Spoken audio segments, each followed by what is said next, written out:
My name is Partha. मैं हिमाचल प्रदेश से हूँ एंड करंटली मैं रुड़की में हूँ, उत्तराखंड।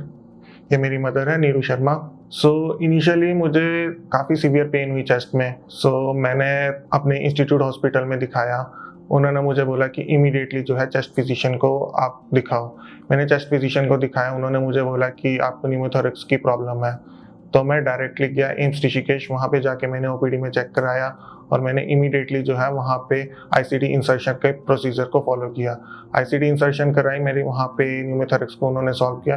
बट उन्होंने मुझे बताया एक और बुल्ला है मेरे लंग्स में जो कि आगे जाके ब्लास्ट हो सकता है एंड मुझे फिर से जो है न्यूमोथोरैक्स की प्रॉब्लम हो सकती है। तो उन्होंने ही मुझे मेदांता के ग्रुप के बारे में बताया, स्पेशली डॉक्टर सुखराम बिश्नोई के बारे में बताया। उनसे मेरे ब्रदर ने बात करी कि जैसे उसे आईसीटी लगी है तो एम्स ऋषिकेश से अगर दिल्ली आएंगे, गुड़गांव आएंगे तो कोई प्रॉब्लम तो नहीं होगी। तो सुखराम सर ने बोला नहीं, जब तक आईसीटी लगी है अगर वो ब्लास्ट भी हो जाता है तो कोई प्रॉब्लम नहीं होगी। फिर हम आए यहाँ पे, हम सुखराम सर से मिले एंड उन्होंने जब हमसे बात करी, हमें बताया कि क्यों हुआ, कैसे हुआ और क्या प्रोसीजर रहेगा, तो उसी टाइम हमारी 30 to 40% जो टेंशन थी वो उसी टाइम खत्म हो गई। पार्थ जब हमारे पास आए थे तो इनका ऑलरेडी चेस्ट के अंदर एक ट्यूब जिसको हम आईसीडी कहते हैं वो पड़ी हुई थी और उस आईसीडी से लगातार इनको जो एयर लीक आ रहा था, बबलिंग आ रही थी चेस्ट ट्यूब के अंदर। जब हमने सीटी स्कैन कराया तो हमको पता चला कि इनकी छाती के अंदर फेफड़े में कुछ गुच्छे बने हुए हैं और उन गुच्छों में से कोई एक गुच्छा फट गया है और वो गुच्छा जब हम सांस अंदर ले रहे हैं वो तो उससे हवा जो है उससे बाहर निकल रही है। तो इसका ऑपरेशन होता है, उसको हम दूरबीन का ऑपरेशन कहते हैं। वैट्स बुलेक्टमी या वैट्स ब्लेबेक्टमी, साइज पे डिपेंड करता है अंदर गुच्छा कितना बड़ा है। तो इनका एग्जैक्टली वही ऑपरेशन हुआ था, वैट्स बुलेक्टमी। और बुलेक्टमी करने से इनका जहां से भी एयर लीक आ रहा था वो हमने काट के निकाल दिया और उससे इनका एयर लीक आना बंद हो गया।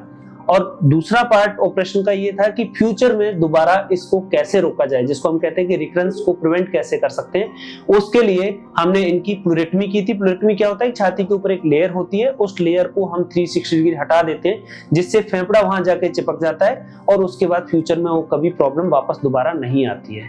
तो दूरबीन की सर्जरी का फायदा इनको ये हुआ कि इनकी रिकवरी जो 6 घंटे के अंदर ये बिल्कुल नॉर्मल चल फिर रहे थे और नॉर्मली चौथे या 5वें दिन हमने इनकी चेस्ट ट्यूब निकाल दी थी और 6ठे या 7वें दिन ये अपने घर वापस चले गए थे जहां से ये आए थे। और रिकवरी में इनको दूरबीन की सर्जरी से बहुत फायदा हुआ कि बिल्कुल पेन नहीं हो रहा था, ये अपनी रूटीन एक्टिविटी कर पा रहे थे।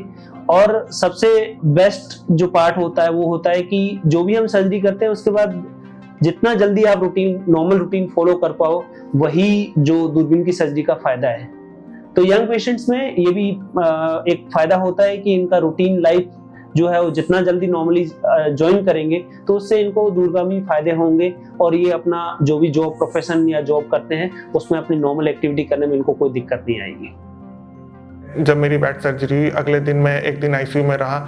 आईसीयू में काफ़ी अच्छे से मेरी केयर हुई एंड नेक्स्ट डे एक दिन के बाद मैं वार्ड में शिफ्ट हुआ। एंड बेस्ट थिंग कि मेरे को वार्ड में पेशेंट की तरह ट्रीट नहीं किया गया। मैं उसी टाइम मुझे फिजियोथेरेपिस्ट ने एक्सरसाइजेस वगैरह करवानी शुरू करी। मुझे याद है मैं उसी टाइम साइकिलिंग कर रहा था, 30 मिनट्स मैंने कंप्लीट किए। मुझे काफ़ी अच्छा लग रहा था कि मैं पेशेंट की तरह ट्रीट नहीं हो रहा कि बेड पे पड़े रहो। मुझे मोटिवेट किया जा रहा था कि एक्सरसाइज करो, कि मैं पेशेंट नहीं हूँ, मैं नॉर्मल इंसान हूँ। उसके अलावा जो नर्सिंग स्टाफ था वो ऑसम था। लाइक कॉल बटन दबाओ वो उसी टाइम आ जाते थे और वो काफ़ी ज़्यादा जो है हेल्पफुल रहते थे। एंड एट लास्ट मैं सबको थैंक यू करना चाहूँगा। First of all to Sukhram sir जिन्होंने मेरा ऑपरेशन किया। सेकंड जो सारे टीम मेंबर्स थे, अरविंद सर के टीम मेंबर्स थे, स्पेशली मनन सर, डॉक्टर हर्ष सर, डॉक्टर मोहन सर, उन सब ने काफ़ी ज़्यादा मोटिवेट किया मुझे कि मैं ठीक होते जा रहा हूँ। And physiotherapist sir and dietician ma'am and at last thank you to Medanta group की जिन्होंने इतनी अच्छी सर्विसेज दे रखी है हमें, इतनी क्लीनिनेस है। And at last all the best to everyone.